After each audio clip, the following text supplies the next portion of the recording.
Excelentísimas e ilustrísimas autoridades, señoras y señores, como presidente de Nueva Economía Forum tengo el placer de darles, como siempre, la bienvenida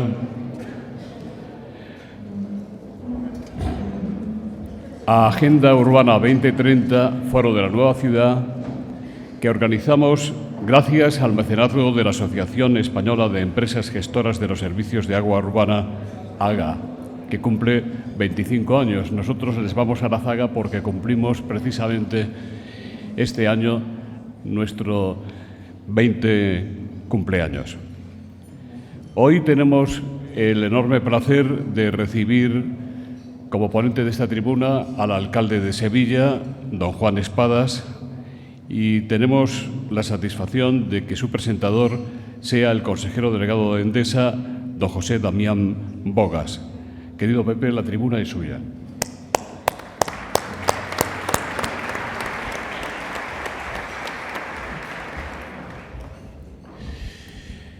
Buenos días a todos. Quiero agradecer muy sinceramente a Nueva Economía Forum y en particular a su presidente, José Luis Rodríguez, su amable invitación para ejercer como presentador de este desayuno informativo de la Agenda Urbana 2030. Y por encima de todo, quiero agradecer al alcalde de Sevilla, a Juan Espadas, que haya tenido a bien aceptarme como presentador de la intervención que va a hacer seguidamente en este acto.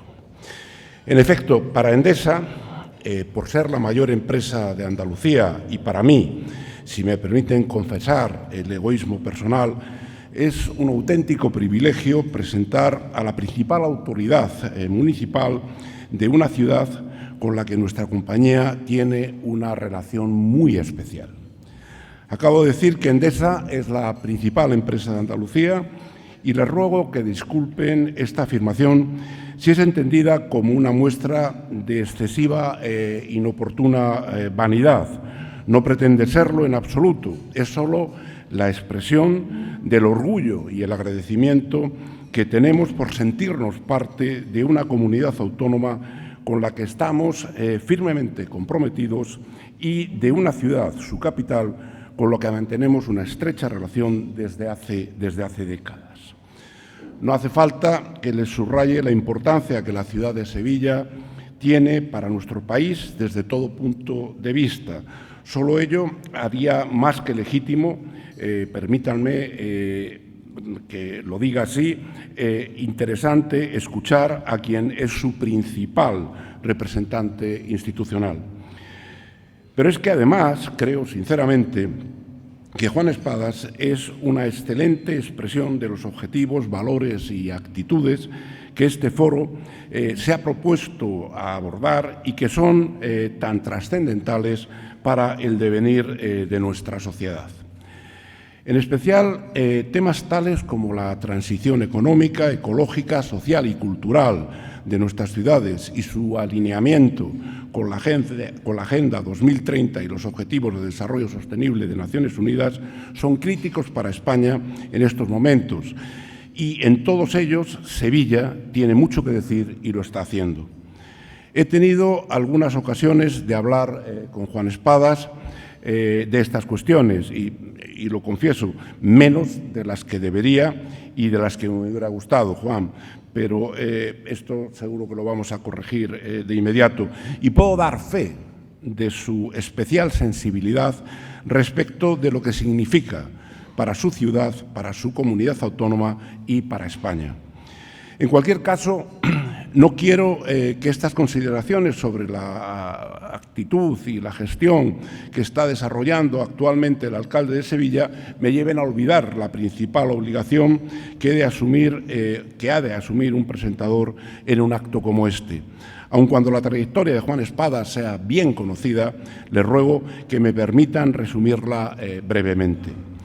A pesar de su juventud, la edad, además de ser cierto esa juventud, la edad no es la del carnet de identidad y nuestro alcalde de Sevilla derrocha energía, motivación, ilusión y entusiasmo, es decir, es aún más joven que su propia edad.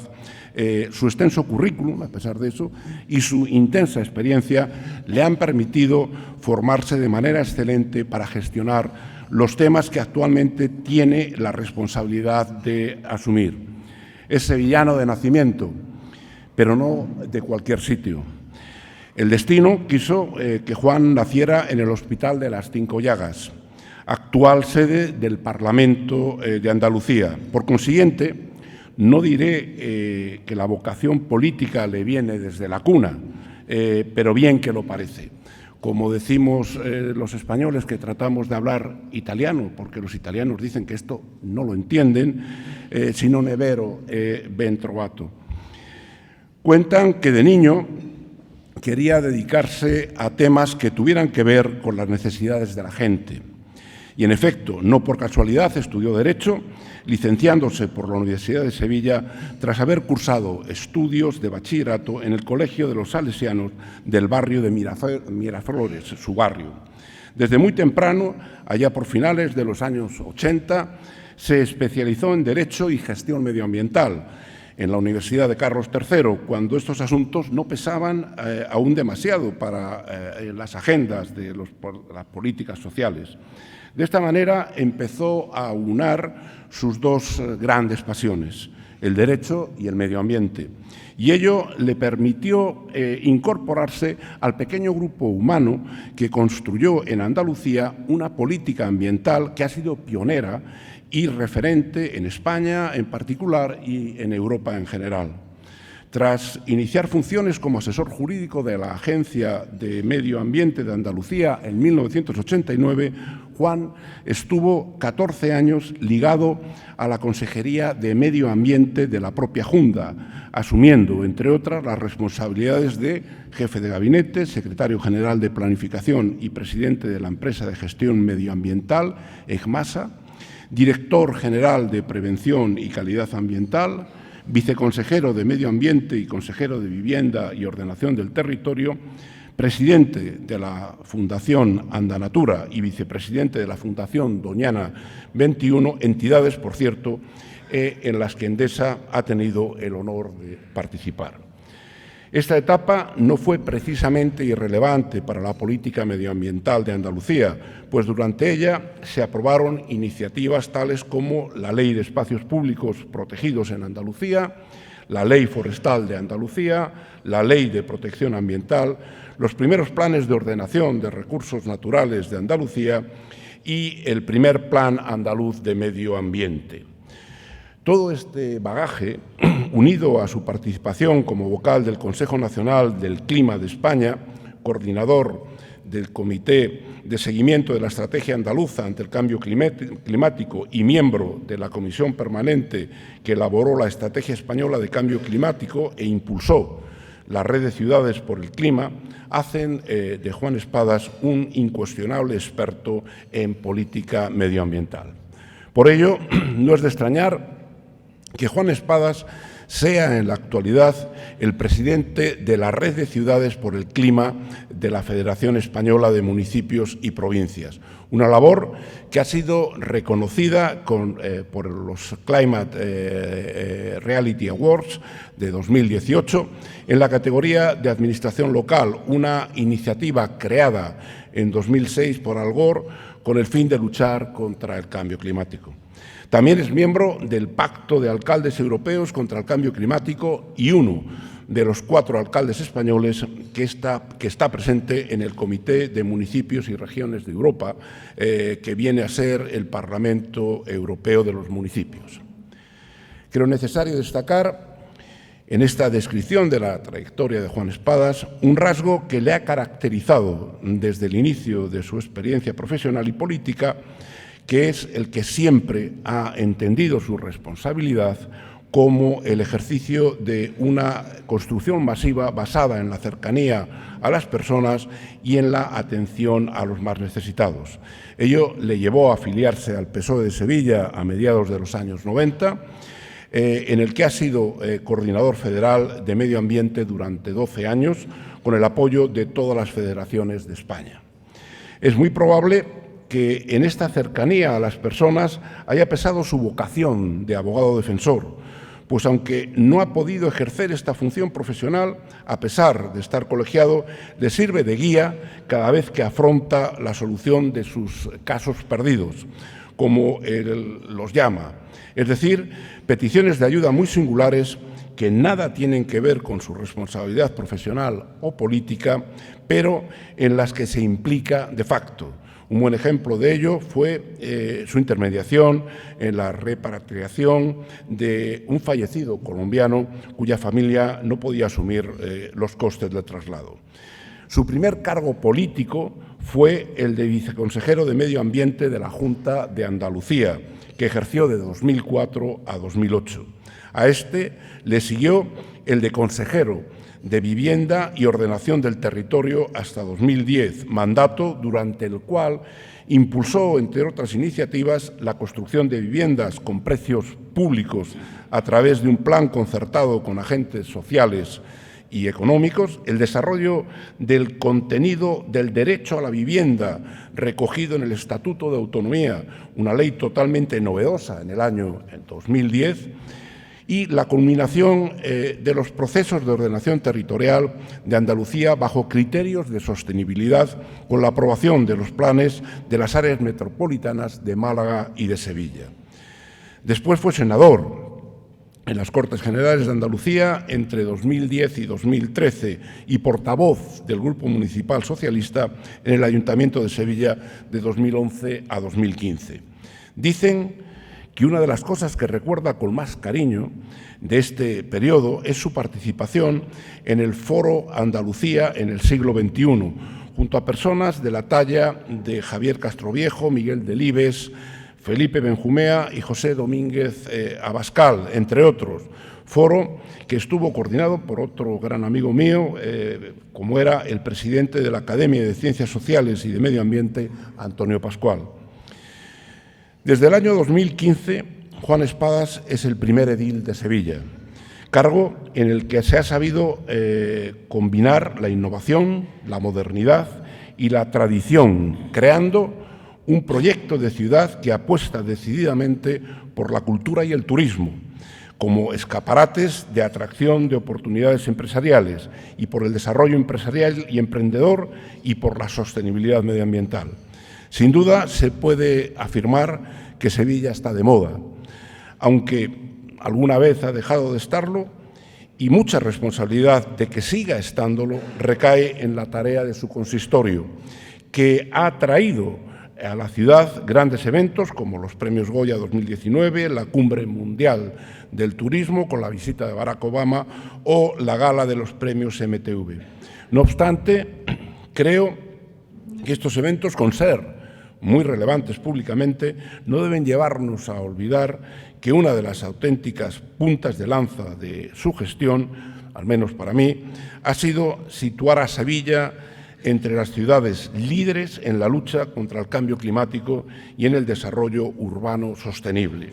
Así lo avalan varios prestigiosos rankings de ciudades inteligentes y sostenibles como Cities in Motion, que sitúan la capital hispalense como la cuarta ciudad de España más innovadora. Un excelente ejemplo de ello es el proyecto eCity Sevilla, que convertirá la isla de la Cartuja, el espacio donde se desarrolló la Expo de 1992, en un referente de sostenibilidad a escala internacional y en un modelo de transición energética urbana, adelantando en 25 años el cumplimiento de los retos que deberán afrontar las ciudades del futuro. Se trata de un proyecto diseñado conjuntamente por el Ayuntamiento de Sevilla, la Junta de Andalucía y, permítanme el orgullo, Endesa, que posibilitará que la isla de la Cartuja sea 100% renovable en el año 2025 a través de un parque de generación solar fotovoltaico y el desarrollo de grandes plantas de almacenamiento. Además, contará con una edificación eficiente tras un proceso de rehabilitación energética de los edificios, una movilidad sostenible con un amplio despliegue de puntos de recarga eléctrica y un sistema conectado y autónomo que funcionará gracias a una red eléctrica inteligente totalmente digitalizada. En su desarrollo implicará a más de 500 entidades, entre empresas, administraciones públicas, centros de innovación, universidades o centros de ocio, entre otros, y beneficiará directamente a las casi 18.000 personas que trabajan diariamente en este entorno. Con este y otros muchos proyectos que vendrán de la mano de su buen hacer, la ciudad de Sevilla contribuirá a un modelo de desarrollo urbano sostenible, reduciendo los impactos ambientales y climáticos, desarrollando estrategias locales en favor de la economía circular y potenciando, en definitiva, las plataformas público-privadas. Un trabajo que Juan supo vislumbrar hace más de 30 años y que ha sabido implementar desde las diferentes responsabilidades que ha acometido en ya su larga trayectoria. Aunque Juan lo merece, no quiero alargarme más, porque todos deseamos escuchar al verdadero protagonista de esta jornada. Somos todo oídos. Juan, muchas gracias.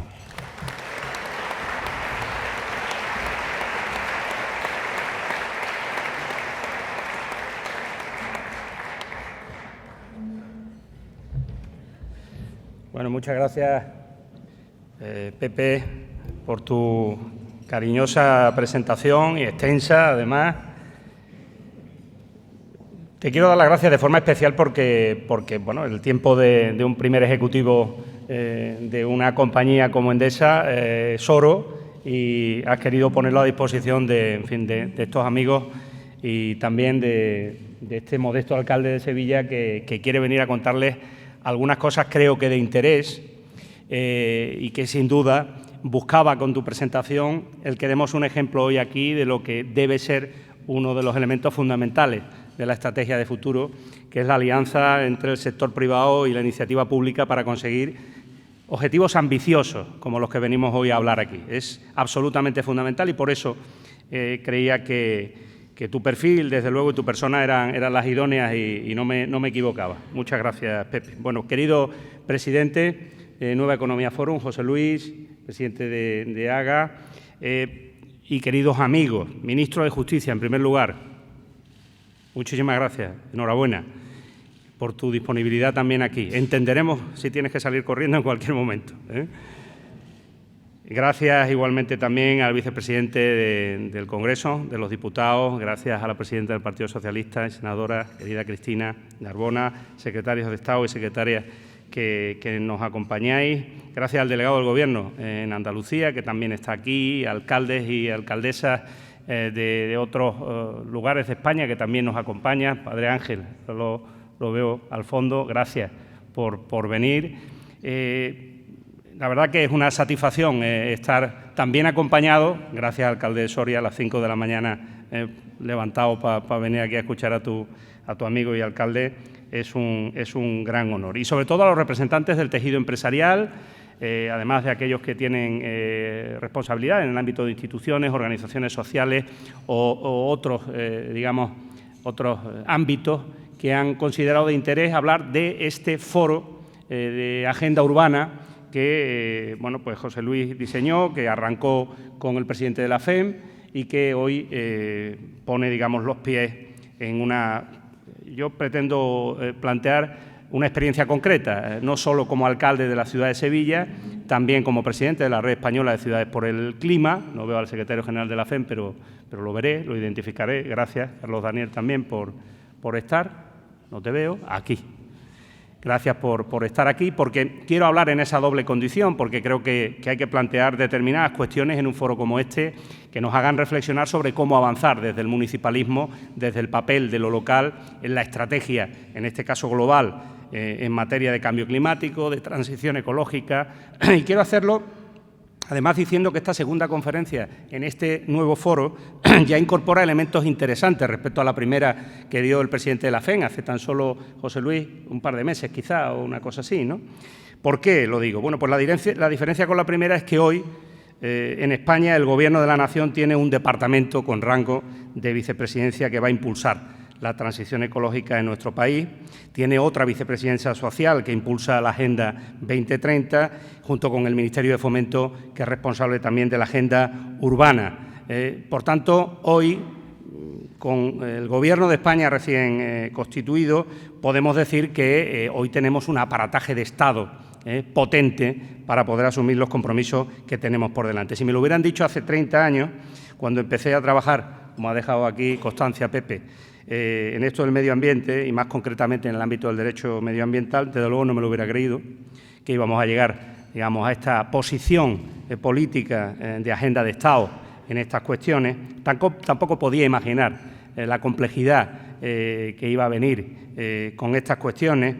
Pero sí tengo que decir, porque no sería justo si no lo hiciera, que personas como Cristina Narbona, como Domingo Jiménez Beltrán, tienen mucho que ver con que la sostenibilidad tenga hoy este rango en la agenda política de nuestro país y, sin duda, en primer lugar, ahora quien así lo ha decidido, que es el presidente del Gobierno, Pedro Sánchez, al que, por cierto, conocí también, casualidades de la vida, cuando él era diputado y yo senador, en una cuestión de estas, justamente una comisión mixta en relación con temas de cambio climático que él coordinaba. O sea que, fíjense, al final, las vueltas que da la vida. Bueno, en esto de lo que hemos venido hoy a hablar aquí, sin duda nos jugamos mucho todos, yo creo que eso lo tenemos muy claro, tanto como para afirmar que sin una Agenda Urbana 2030 que aborde con éxito todos los objetivos de acción climática de los que hemos hablado en la COP25, probablemente de lo que allí se habló, aquí en Madrid, sea una entelequia. Las verdaderas transformaciones de calado en el irreversible proceso de transición ecológica en el que ya estamos inmersos deben tener como centro siempre a las personas y, en especial, allá donde más se concentran, en nuestras ciudades. Perdón, alcalde, porque hoy no voy a hablar de la despoblación, para eso te tengo a ti. Hoy voy a hablar de las grandes concentraciones urbanas y las responsabilidades especialmente relevantes que tenemos en ellas. La interrelación entre la fijación de los ODS en el territorio y los avances a mayor ritmo en cuestiones clave para descarbonizar nuestra economía y disponer de un escenario radicalmente diferente en emisiones en 2050 depende drásticamente de lo que hagamos en esta materia en las ciudades en los próximos 10 años, del 2020, en donde estamos, a 2030. Y ello fundamentalmente, entre otras muchas cuestiones, pero permítanme que reseñe en 4 elementos clave: la gestión de la energía, la movilidad, la vivienda, el agua o la economía circular, por quedarnos con grandes elementos para conseguir esa transformación. La Agenda Urbana Europea o española, no nos olvidemos, son documentos estratégicos, de adhesión voluntaria, sin carácter normativo, cuya fuerza radica precisamente en su metodología participativa o en su carácter integrador. Lo que yo vengo a plantearles como alcalde o como presidente, en este caso de la red de más de 400 ciudades españolas que tiene la FEM, es la necesidad de que nuestro compromiso con la acción climática sea mucho mayor. El actual, ya les digo, no es suficiente. A mi juicio es necesario replantear las políticas de Estado claves para conseguir avances reales importantes en esta agenda urbana, revisando precisamente ese concepto europeo de gobernanza multinivel y el papel que las administraciones locales y regionales debemos tener en esas políticas de Estado en el ámbito de nuestras competencias. Lo que hace precisamente un par de días me decía Enrique Barón, por cierto, doctor honoris causa reciente de la Universidad de Sevilla, que es ni más ni menos que profundizar en un artículo clave de los tratados, que es el principio de subsidiariedad. Como miembro del Comité de Regiones de Europa y ponente, recientemente elegido ponente del dictamen sobre la revisión de la Carta de Leipzig, la revisión de la Carta de Ciudades de Leipzig, objetivo de la presidencia alemana del segundo semestre de este año, y en línea con la importancia que le ha dado la nueva presidenta de la Comisión Europea a lo que denomina el New Green Deal, creo que estamos ante una oportunidad única, fíjense, para reforzar la credibilidad del proyecto europeo y de sus instituciones, justamente en la respuesta concreta a necesidades presentes y futuras que cada día, por cierto, deben dar los gobiernos locales, los ayuntamientos, básicamente, en nuestras ciudades. O lo que es lo mismo, Si conseguimos, a mi juicio, que el modelo de gobernanza multinivel europeo, administraciones del Estado, gobiernos regionales, gobiernos locales, empodere y dé recursos de forma más efectiva a las administraciones locales para ejecutar planes de acción como los que requiere la Agenda Urbana 2030, probablemente estaremos contribuyendo,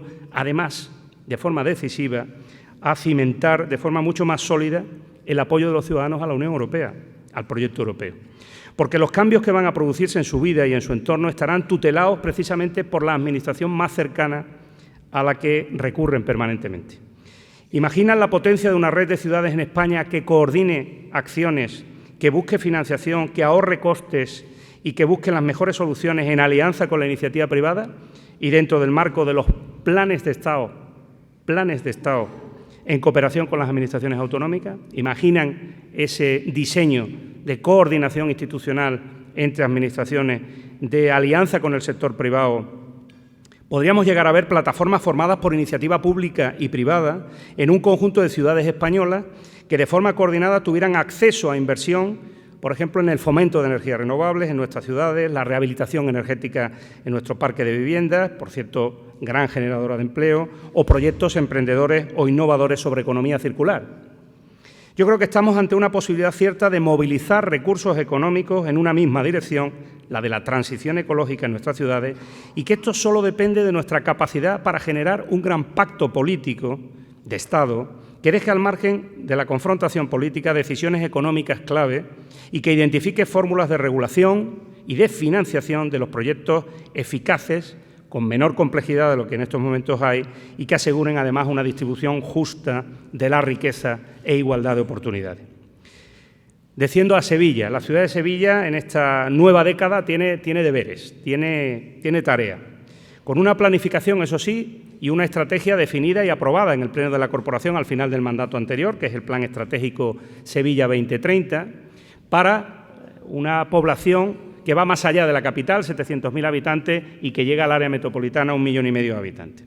Tenemos un modelo claro que tiene como fundamento, sin duda, los objetivos de desarrollo sostenible, cumpliendo además los compromisos que hemos ido asumiendo en estos últimos 4 años a nivel internacional y de los que hemos intentado ir dejando rastro en nuestra propia ciudad con Naciones Unidas o con las instituciones europeas.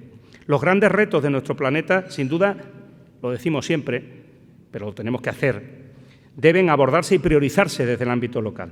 Solo así podemos tener éxito a la hora de abordar grandes transformaciones necesarias para conseguir una sociedad más justa, más sostenible, que garantice, insisto, de nuevo, la igualdad de oportunidades. El modelo creo que ha sido respaldado en las urnas. No son solo 4 años de gestión, sino que además le hemos contado a los ciudadanos cuál era nuestra estrategia de la ciudad metropolitana a 10 años. Y eso ha conseguido mucho más respaldo que 4 años atrás en las urnas. Pero además es que creo, de verdad, firmemente, que en este segundo mandato debemos profundizar en lo que fueron líneas maestras del anterior a la hora de tener un escenario político de estabilidad, acuerdo y búsqueda permanente de consensos. No podemos acometer decisiones de calado como las que tenemos por delante sin un escenario de estas características. Por eso le hablaba antes de ese pacto político. Sevilla ha sido en la historia una gran ciudad, sin duda. Cumplimos ahora 500 años, éramos lo más parecido a la capital económica del mundo, a la que llevaban esas riquezas, ¿no?, del Nuevo Mundo, de donde partió nuestra expedición que cambió, por cierto, la historia, la primera vuelta al mundo. Hoy esa gran ciudad, la 4ª capital de España, motor económico de Andalucía, trabaja también en un escenario más geoestratégico para intentar ubicar oportunidades en el sur de Europa, en una ciudad o en un entorno metropolitano como el nuestro, junto a Madrid y Barcelona. Ahí es donde tenemos que estar y ahí es donde tiene que estar nuestra estrategia desde el punto de vista del territorio. La ciudad que tiene que crecer y avanzar en estos 10 años, tiene que ser una ciudad que cuide mejor y que avance en su patrimonio natural, en primer lugar, en el entorno en el que viven los ciudadanos, que tiene que mejorar su red completa de medios de transporte que aseguren la movilidad sostenible, clave a la hora de llevar a cabo una transición ecológica correcta, que tenga además un parque de vivienda de alquiler fundamentalmente asequible, acorde con las necesidades de la población, que tenga además una fuerte inversión en rehabilitación energética de ese parque de viviendas, en la que se generen ahorros, se genere eficacia, se genere eficiencia energética. Una ciudad con accesibilidad universal, pero una ciudad también en la que el tejido empresarial, el sector económico, se incorpore a los procesos de digitalización e innovación de manera clara, con dos referentes, el Parque Científico y Tecnológico de la Cartuja o el Puerto de Sevilla, que junto con Aerópolis, el Parque Aeroespacial, son los tres elementos en los que me empeño en asociar la imagen permanente que ustedes tengan de la ciudad de Sevilla, más allá de su historia, de su patrimonio o de su cultura. Creo que en este mandato hemos intentado consolidar nuestro posicionamiento en el exterior, es decir, que se nos reconozca por nuestra oferta cultural, por nuestra oferta a la hora de desarrollar grandes eventos deportivos, por también capilarizar proyectos en el conjunto de los barrios de nuestra ciudad y darlos a conocer como buenas experiencias en el exterior. Y sin duda, como no decirlo, por nuestra conectividad con otras ciudades europeas a la hora de tener una ciudad, como decías, de moda desde el punto de vista de la atención del visitante, del turismo, de un turismo sostenible, del que podamos favorecer o apoyar otras estrategias en otros sectores productivos, porque si somos atractivos, si somos interesantes y podemos generar oportunidades, seguramente veremos otro tipo de inversiones en los próximos años. Los números cantan. Hemos duplicado el número de ciudades conectadas con Sevilla en 4 años y hemos duplicado también el número de pasajeros que llegan a nuestro aeropuerto. Y cuando digo duplicado es justamente eso, en un periodo de tiempo muy corto. Por tanto, creo que eso está bien afianzado. Pero en este mandato nos hemos marcado dos objetivos desde el punto de vista político. Uno es poner fin, fíjense, intentar cumplir nuestro compromiso con las desigualdades que persisten en un territorio como el nuestro. Sevilla cuenta con 6 zonas, con 6 lugares, ámbitos, en barrios con necesidades que denominamos de transformación social, con riesgos en algunos casos de exclusión social, en donde residen 100.000 personas de las 700.000 que tiene la capital, en donde tenemos fundamentalmente concentrados los mayores índices de desempleo, de desigualdad o de problemas de integración social. Ahí es donde debemos, sin duda, destinar más recursos públicos y, por cierto, donde espero conseguir también más número de alianzas con el sector privado. Ahí tenemos un ejemplo de fijar objetivos de desarrollo sostenible en el territorio y hacerlo justamente para abonar la tesis de que nadie se quede atrás a la hora de generar oportunidades y generar riqueza. Distribuir de forma justa la riqueza, generar mecanismos, promover igualdad de oportunidades, es justamente la esencia de la estrategia de la agenda urbana. En segundo lugar, sin duda, los objetivos más ambiciosos de reducción de emisiones, que son objetivos que nosotros no hemos fijado, que han fijado los Estados, que han fijado grandes acuerdos internacionales y pactos a los que nos hemos adherido, pero que son, en definitiva, compromisos y objetivos que necesitan una traslación a lo local, en primer lugar, con un compromiso político. La ciudad de Sevilla, su corporación municipal, fue de las primeras en adoptar esa declaración de emergencia climática que luego hemos visto en otros lugares.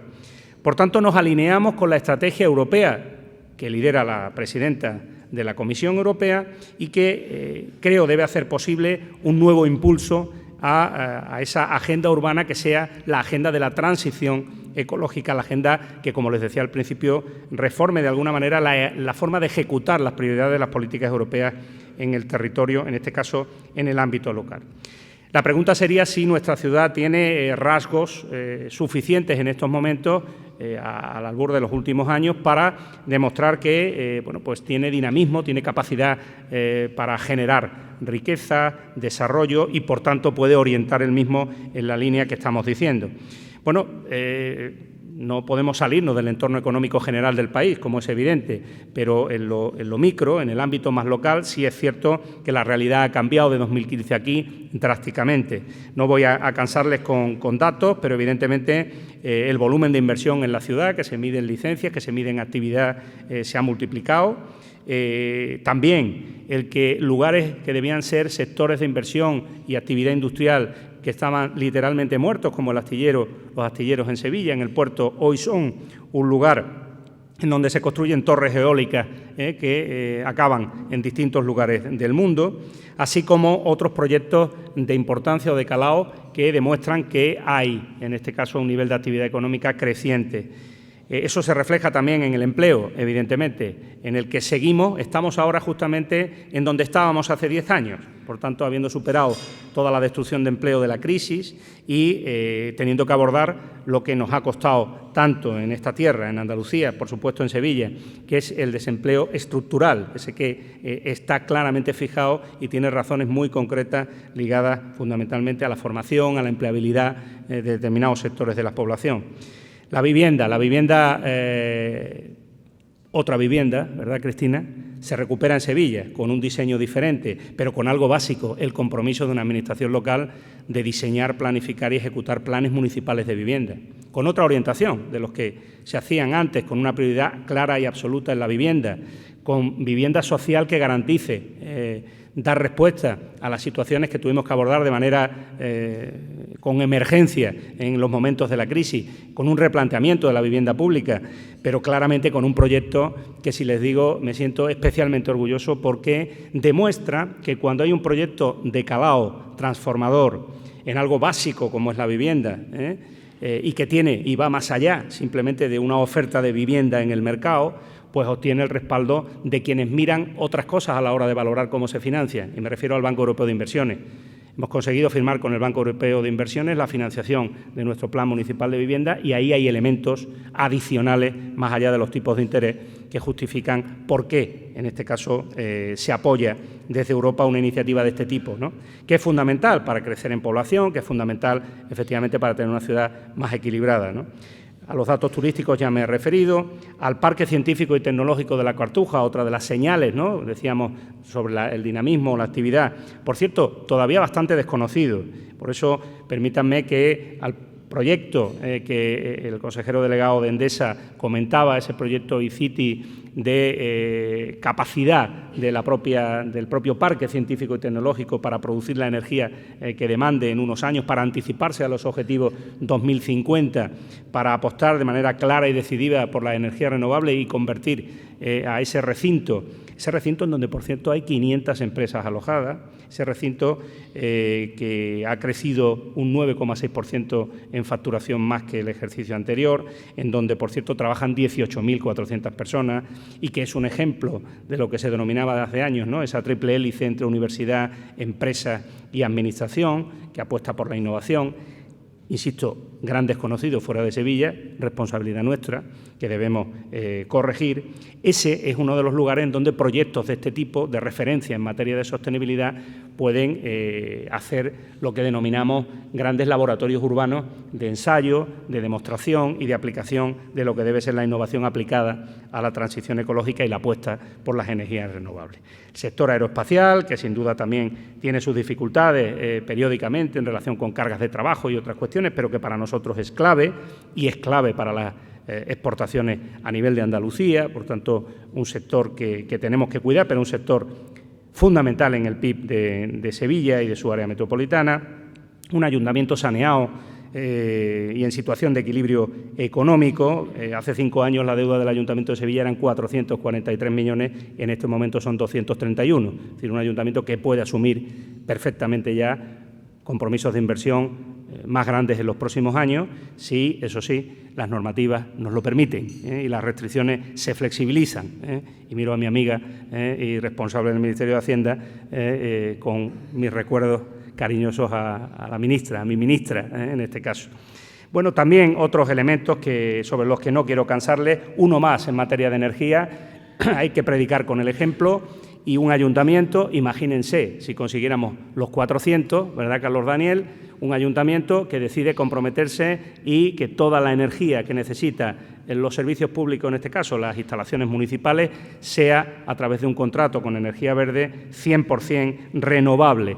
Eso lo hicimos hace algo más de un año y eso significa, junto con todavía un grupo pequeño de ayuntamientos en España, la capacidad desde el sector público o desde la administración local de mandar un mensaje claro de qué es lo que queremos, qué energía queremos consumir y por dónde, en este caso, queremos que se produzcan, que se provean de servicios a las administraciones. Un conjunto de empresas municipales de las que me siento especialmente orgulloso, me acompaña el consejero delegado de Emasesa, que lidera, por cierto, un paquete de medidas contra la emergencia climática en el ámbito de la Corporación de Empresas Municipales de Sevilla, porque creo que ahí tenemos una buena muestra también de qué es lo que puede hacer y cómo se puede comprometer justamente en las líneas de las que antes hablé.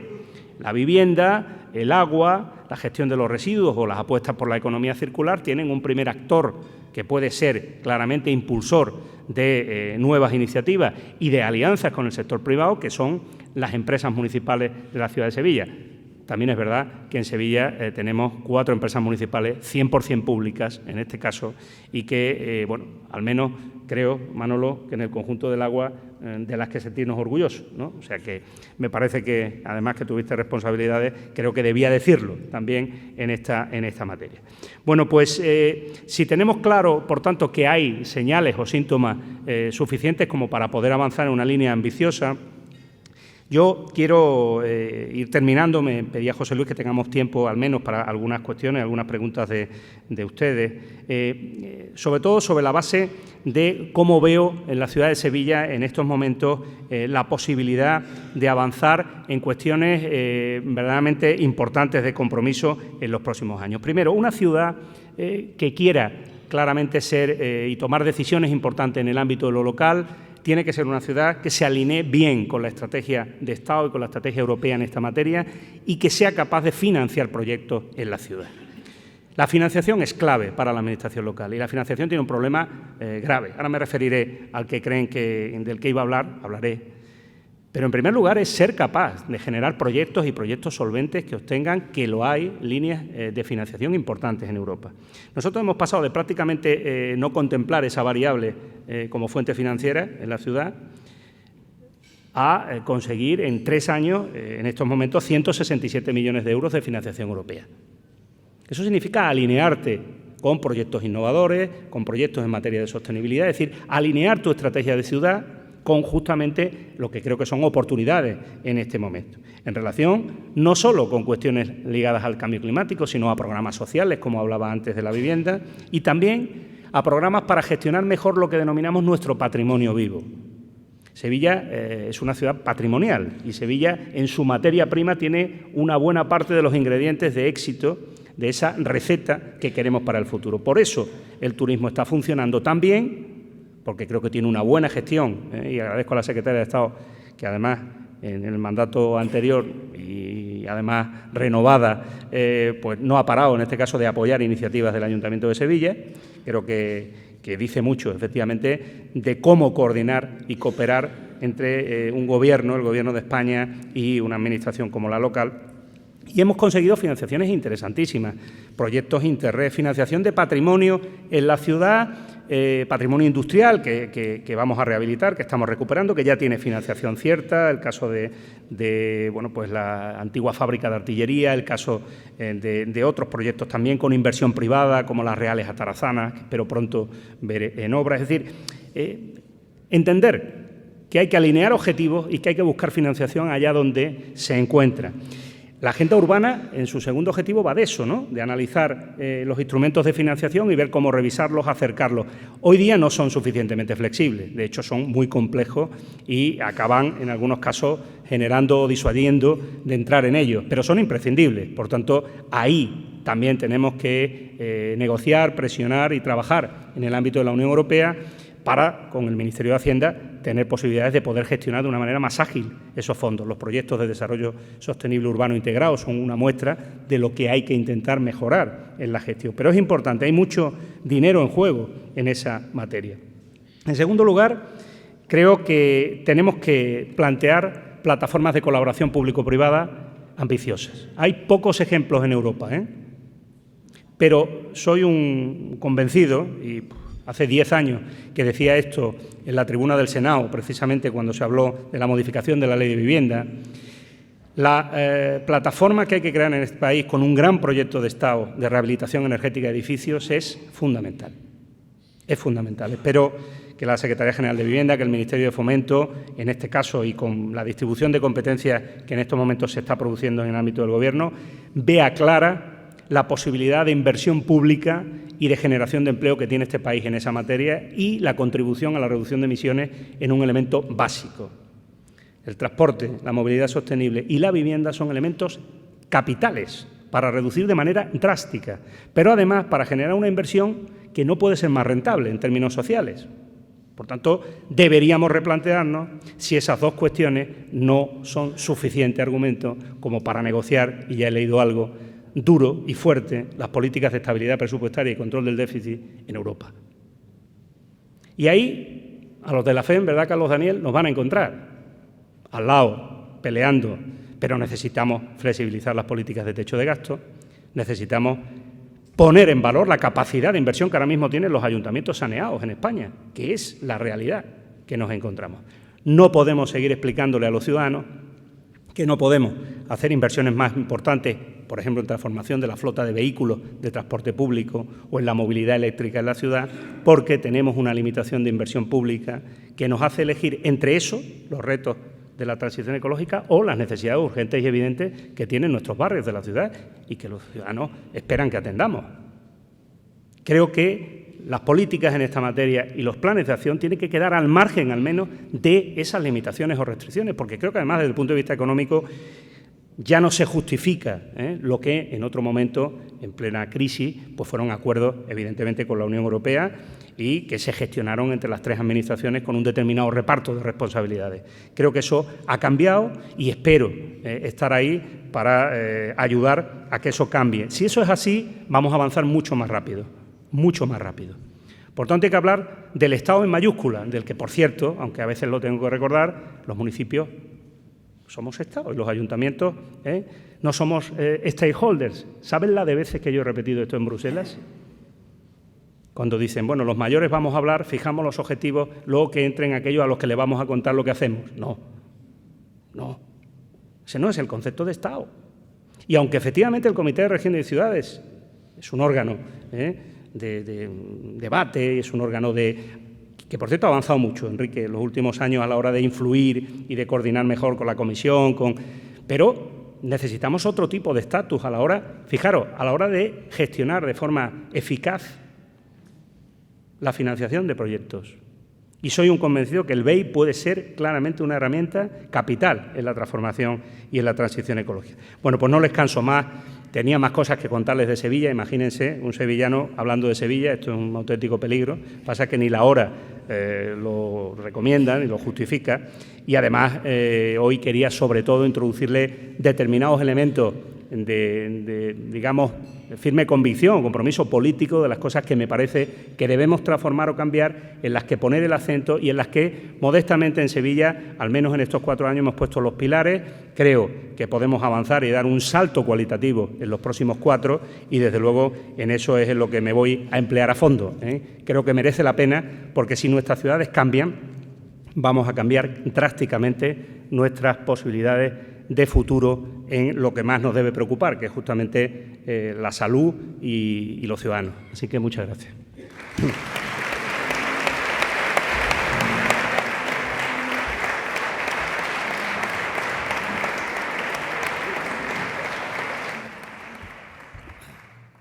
Muchas gracias. Muchas gracias, Pepe, por la presentación. Muchas gracias, querido alcalde.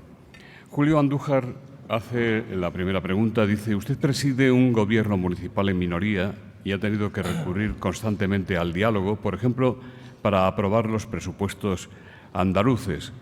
¿Cuáles son las líneas fundamentales de esos presupuestos y sus apuestas por la transición ecológica y el desarrollo de los barrios más desfavorecidos?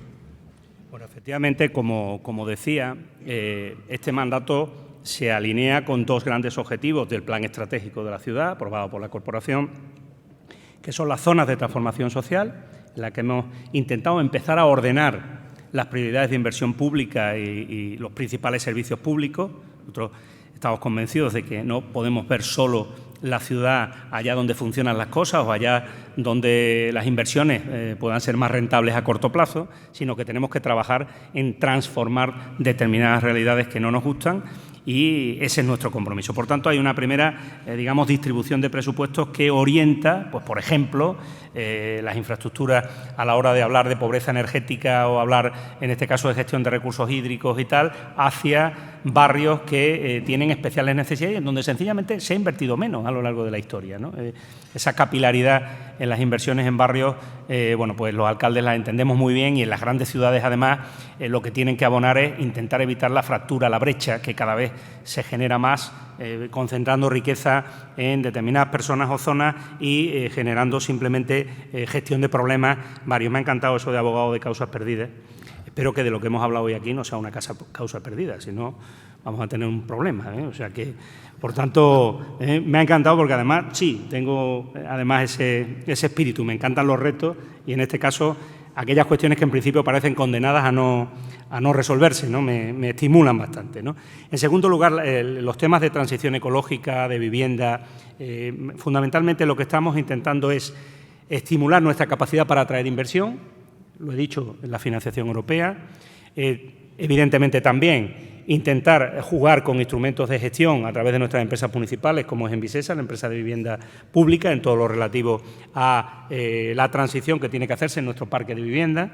Y en el ámbito de la movilidad sostenible, por ejemplo, nos encontramos en este momento en la necesidad de un gran acuerdo de infraestructuras con las dos administraciones, fundamentalmente con la Junta de Andalucía, pero también con la Administración del Estado, para completar en nuestro modelo de ciudad la apuesta por la movilidad eléctrica, la movilidad sostenible, ¿no? Eso significa retomar las obras del metro de Sevilla y, sobre todo, terminar también el metrocentro, el tranvía, como, digamos, una fórmula que nos va a permitir, por cierto, hacer algo que en otras ciudades parece algo complejísimo, pero que es absolutamente evidente, ¿no? Que es la restricción del vehículo privado a los centros urbanos, a los cascos antiguos, el de Sevilla con unas características muy especiales.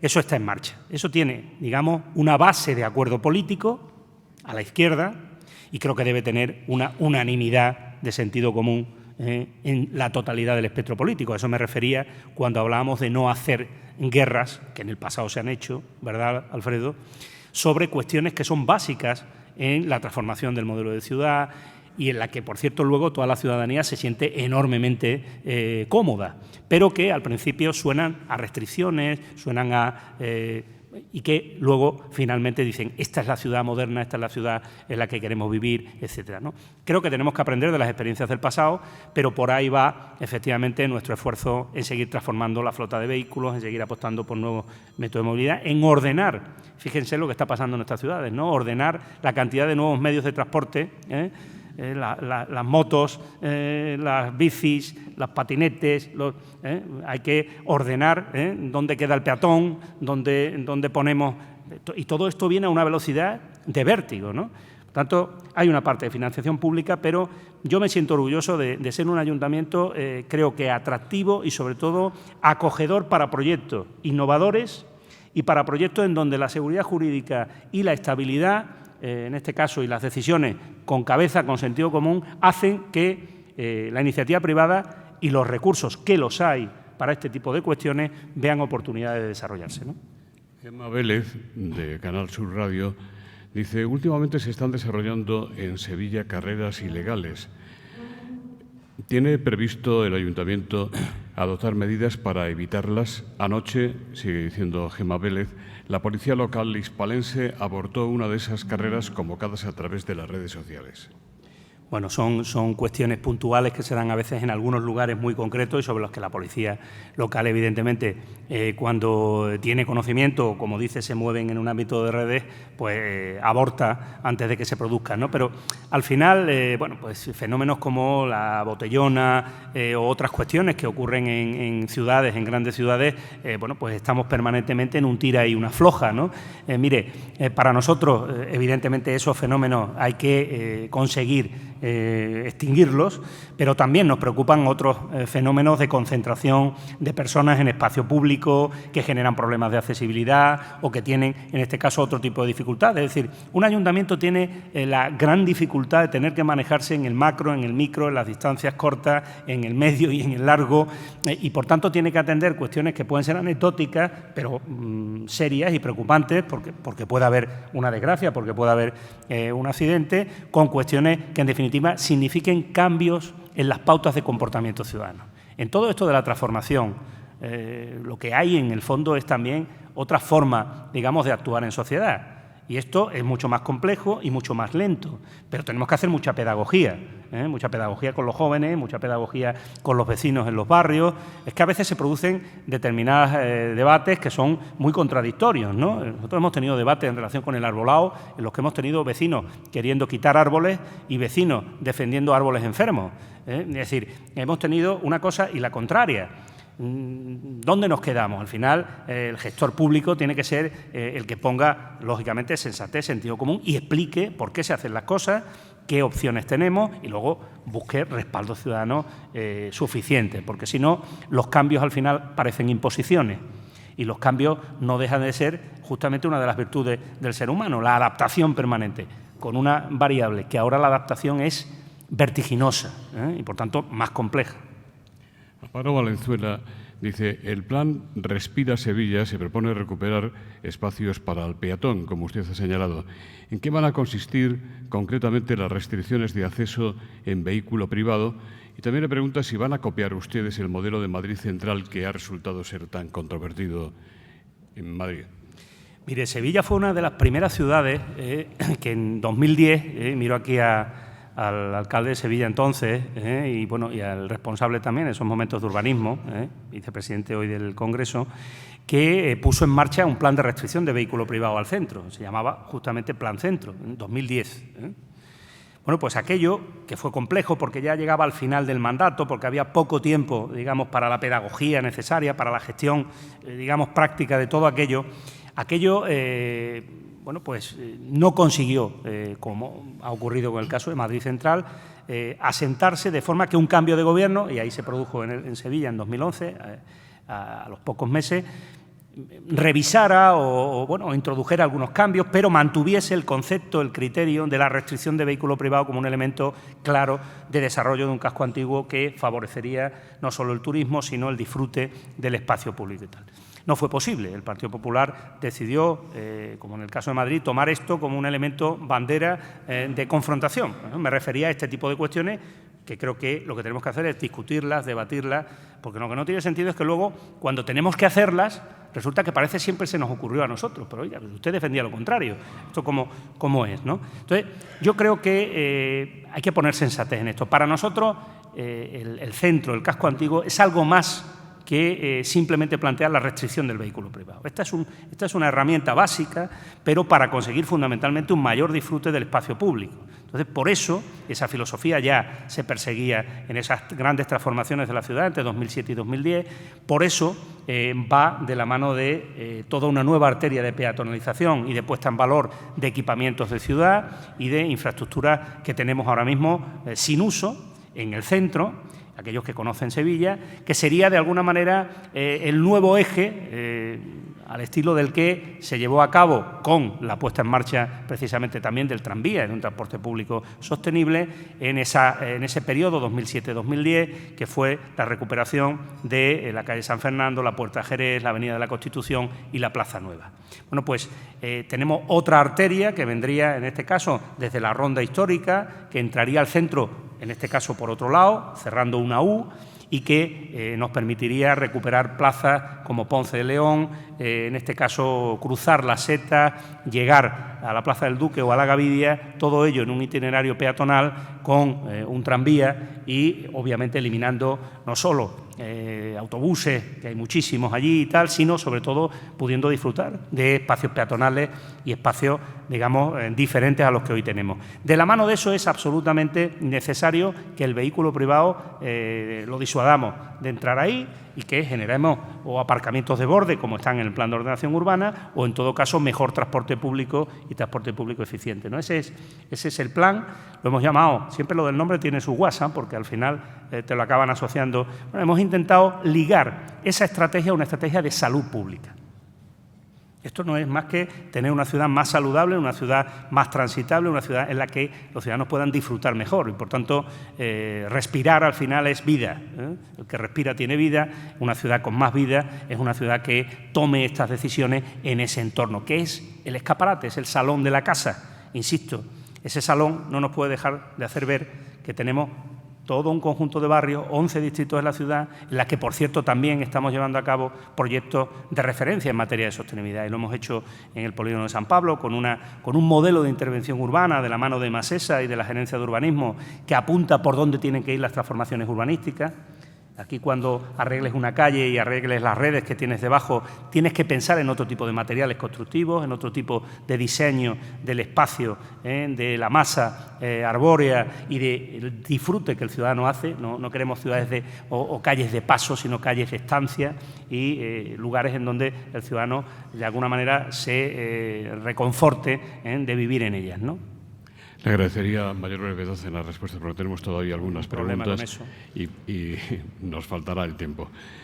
Carmelo Encinas, director de opinión de 20 Minutos, le pregunta en qué ha notado como alcalde de Sevilla el cambio de gobierno en la Junta de Andalucía.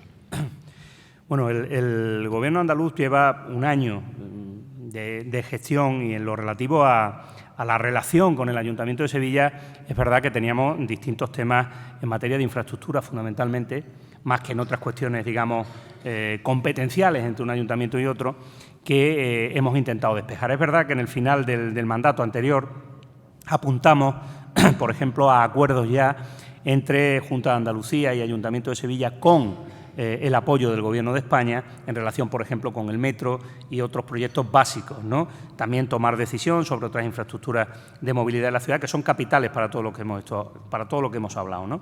Esa línea de acuerdo que claramente estaba planteada, pero que curiosamente tenía la contestación del Partido Popular Municipal, curiosamente, ahora ha cambiado, está claro. Cuando uno tiene que gestionar y tomar decisiones, pues probablemente deja de hacer, en este caso, un mal uso de pues la iniciativa política en términos de confrontación y pasa a ser una administración, pues lógicamente, más dialogante o más constructiva, ¿no? O proyectos como la Ciudad de la Justicia, que el Ayuntamiento ha hecho una propuesta, que es una propuesta de ciudad, que es una propuesta que permite no solo que tengamos el equipamiento que la ciudad necesita para los próximos 20 años, querido ministro, ¿desde cuándo llevamos hablando de eso en Sevilla?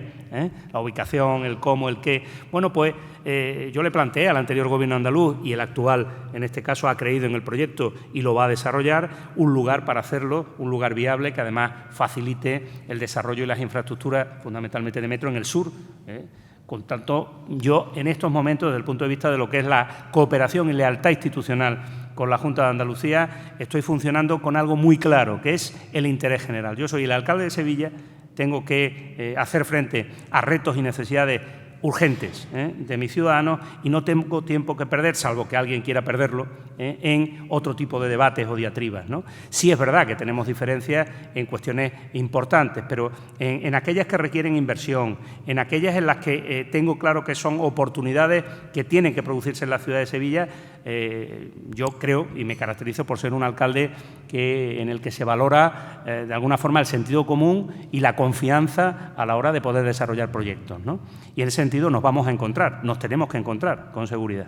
Roberto Fernández dice: las tarifas del agua en Sevilla son suficientes para afrontar los retos del cambio climático y la sostenibilidad del agua. ¿Considera usted fórmulas de colaboración público-privada para financiar nuevas infraestructuras que resuelvan la obsolescencia de las infraestructuras de tratamiento y suministro?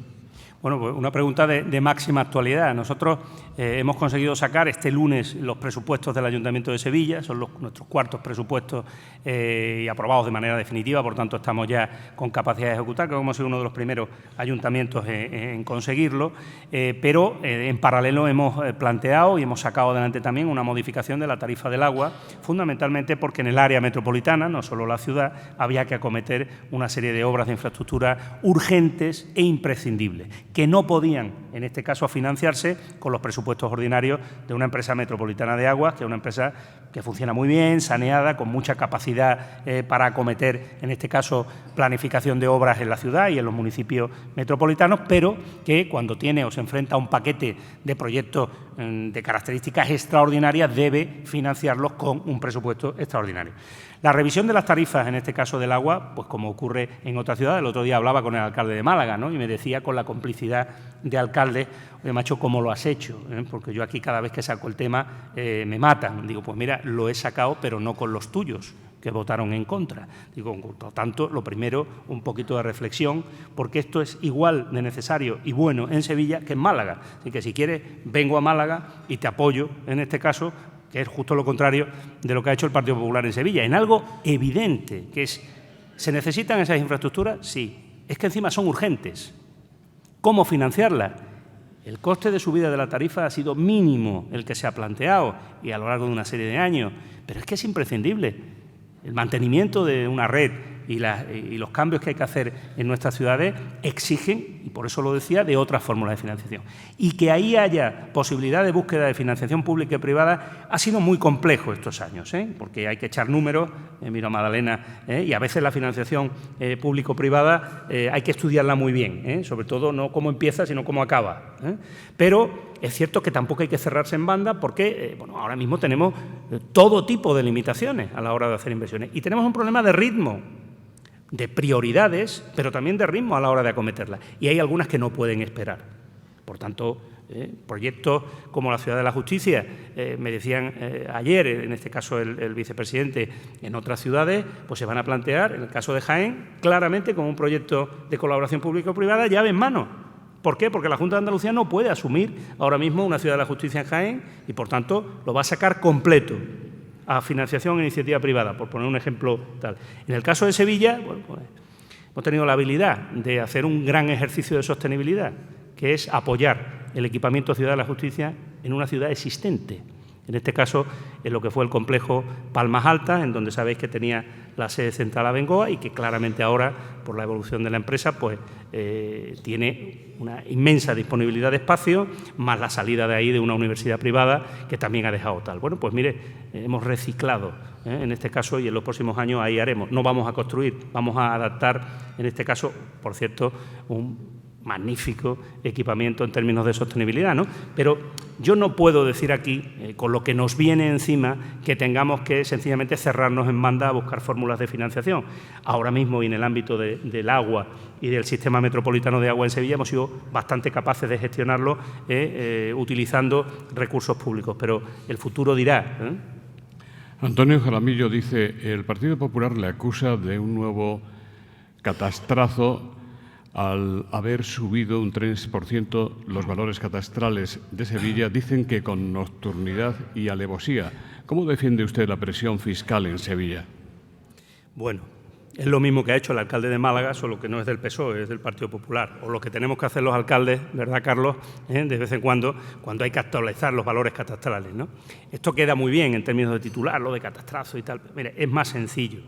Verá, la política de ingresos de un ayuntamiento es muy cortita, es muy justita. Tenemos la capacidad que tenemos. Por cierto, otro de los grandes retos, la revisión de la Ley de Haciendas Locales y la posibilidad de tener algunos otros tipos de ingresos. Por ejemplo, en el tema turístico ya me gustaría, ojalá consigamos tener en una ciudad como Sevilla la capacidad para tener una tasa turística, cosa que saben que defiendo a diferencia de tal y que creo que es tan evidente como lo es en Lisboa, un caso de éxito. Por ejemplo, ¿no? Y en tantísimas otras ciudades patrimoniales o históricas. Pero cuando hablo de ingresos es donde trato de llevar esta contradicción, ¿no?, que a veces plantea el Partido Popular o plantean otras fuerzas políticas, ¿no?, del ámbito del espectro conservador en este país. Mire, no podemos gestionar lo que tenemos por delante, las inversiones públicas que son necesarias o los servicios públicos tal y como nos lo demandan los ciudadanos, con políticas de reducción de ingresos que son absolutamente luego imposibles de llevar a cabo. Un ejemplo del Gobierno andaluz, que anunciaba bajadas masivas de impuestos que no se han producido a la hora de proyectar el presupuesto del año 2020, sencillamente porque sin ingresos suficientes no hay estabilidad presupuestaria o no hay gestión, no hay acción. El ciudadano, claro que no le gusta pagar, pero el ciudadano entiende perfectamente que si quiere buenos servicios o quiere una administración activa, necesita que tenga recursos. Por tanto, se trata de buscar una fórmula equilibrada. El IBI es el recurso más importante que tiene en términos de ingresos la administración local. El IBI no se puede quedar congelado años sin que tenga las revisiones correspondientes que tienen legalmente. Y eso se hace desde el punto de vista de una notificación que se pide al Ministerio de Hacienda. El Ministerio de Hacienda lo hace para un conjunto de ciudades, en este caso, que lo hacen. Una ciudad como la nuestra, pues periódicamente tiene que acometer este tipo de revisiones. En el mandato puede que lo haga una vez en 4 años. Pero cuando lo hace, lógicamente la oposición aprovecha para decir que esto es ridículo, de verdad. Y ahora mismo la situación en el ámbito, digamos, del presupuesto municipal, que ronda los 1.000 millones de euros, por cierto, después del presupuesto de la Junta de Andalucía, el más importante en nuestra comunidad, pues tiene una situación de equilibrio que hace que lo mismo que en los 2 años anteriores pudimos reducir algún porcentaje del IBI porque teníamos algún margen, en este hayamos considerado que hay que hacer una modesta actualización y revisión catastral. O sea, no hemos subido el IBI, no, mire usted, hemos dicho sí a hacer la revisión que toca, por cierto, en esta materia. Todo lo demás al final es pura demagogia en este debate siempre de que parece que, oye, la izquierda quiere subir, nosotros queremos bajar. Yo creo que es un debate un poco aburrido. Mis disculpas para las preguntas que ya no puedo atender. Vamos a terminar con esta que le hace Alfredo González, si le parece. Usted está siendo objeto de especulaciones sobre su futuro político. ¿Descarta presentarse a las primarias del Partido Socialista Andaluz para elegir su candidato o candidata? Porque ahí se está presentando, o se va a presentar doña Susana Díaz a la presidencia de la Junta. ¿O preferiría presentarse usted a la reelección como alcalde o pasarse a lo privado, que usted defiende tanto? Mire, como no quiero dar el titular que anule todo lo que he dicho en la última hora, comprenderá que decline esta respuesta, porque en cualquier sentido alguien titularía. Pero le digo algo que yo creo que he intentado explicar, ¿no?, desde el final del mandato anterior y en el arranque. Yo no entiendo esto como un proyecto personal. Estar en política o asumir responsabilidades públicas son etapas en la vida de cada cual que tiene que diseñar, que tiene que fijar como objetivo y que luego tiene que saber medir si ha conseguido o no esos objetivos a la hora de continuar en ello o decididamente dedicarse a otra cosa, ¿no? Y en ese sentido, bueno, pues tenemos algunas referencias, ¿no? El alcalde más longevo de la ciudad de Sevilla estuvo 12 años, 3 mandatos en este caso. No ha habido nadie que haya aguantado tanto ahí, ¿no? En mi caso, cuando termine este mandato, del que por cierto quedan 3 años y medio, con lo cual ya me dirán el tiempo de trabajo que me queda por delante como para preocuparme ahora de a qué me voy a dedicar en 2023, pues serán 12 años también los que lleven el Ayuntamiento de Sevilla, 4 en la oposición y 8 como alcalde, ¿no? Por tanto, creo que era razonable cuando me hicieron esa pregunta el decir que, oiga, yo considero que las etapas hay que fijarlas en esos tramos. No creo que esto sea una cuestión tendente, porque pensaría que estoy en una clave personal y no en un proyecto político de ciudad, pensar en que, oye, pues si todo va bien, pues yo aquí ya me jubilo. No es ese ni mi forma de ver las cosas, ni tampoco creo que lo mejor para los ciudadanos, ¿no? En ese sentido es en el que lo dije, no lo dije por más cuestiones. Lo que pasa es que esas especulaciones pues, son evidentes en un momento de cambios permanentes en todos los partidos, en un momento de renovaciones de equipos en el que vivimos, y por cierto permanentemente, porque esto no cesa, ¿no? Yo en ese ámbito seré lógicamente un militante socialista activo, comprometido sin duda con que el proyecto de los socialistas en Andalucía tiene que volver a ser un proyecto ganador, tiene que volver a ser un proyecto que recupere el gobierno andaluz y por tanto yo estoy para lo que mis compañeros decidan, pero no es el momento ni de decidir, en este caso porque no lo voy a hacer, porque en lo que estoy es en mis responsabilidades como alcalde. Y eso sí tengo muy claro. Hay que saber desligar lo institucional y la responsabilidad, si quieres que los ciudadanos de verdad confíen en ti, de lo que son otro tipo de cábalas, especulaciones o cuestiones que en definitiva lo que están pensando es en el uno, en este caso en el yo, no en el nosotros, ¿no? Y yo creo que eso al final en política te trae cuenta, te da resultados. Hay que centrarse en lo que está uno, que en cada momento cuando vaya llegando ya se irán tomando las decisiones. Así que me temo, José Luis, que no te voy a dar titular, ¿eh? Te voy a decir que me lo preguntes un poco más adelante, ¿eh? Lo haremos si tenemos oportunidad y desde luego está invitado usted a intervenir cuando quiera aquí o en Sevilla o en Málaga, donde nuestra organización también mantiene tribunas. En nombre de AGA, que con su mecenazgo hace posible este foro de la nueva ciudad, Agenda Urbana 2030, don Manuel Marchena, presidente de esta asociación, va a despedir el acto. Muchas gracias, José Luis. Buenos días a todos. El año comienza, el año del 25 aniversario de AGA comienza muy bien. Tenemos gobierno al que saludamos con mucha esperanza, un gobierno muy pintado de verde, de medio ambiente, de gestión ambiental y por consiguiente nos felicitamos de ello y nos ponemos a su disposición.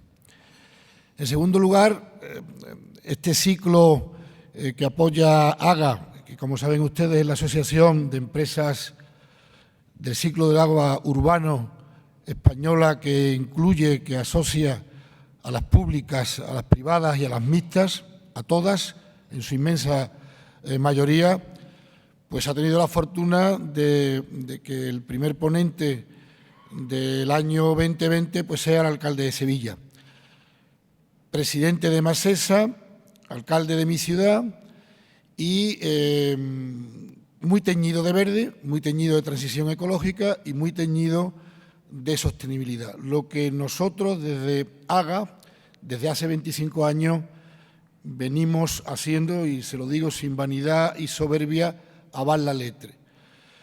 El compromiso de las empresas de agua es el compromiso, como ha dicho Juan Espada, de la colaboración pública y privada. El compromiso de las empresas de agua es la descarbonización. Nosotros venimos descarbonizando cuando no se descarbonizaba. El compromiso de las empresas de agua urbana es el compromiso por la economía circular desde siempre, con una depuración activa. El compromiso de las empresas de agua es la transición ecológica, sin duda. Y, por supuesto, subrayar en los ODS 2030 el derecho humano al agua. Somos los primeros en no tener ningún interés en cortar el agua a nadie, absolutamente a nadie.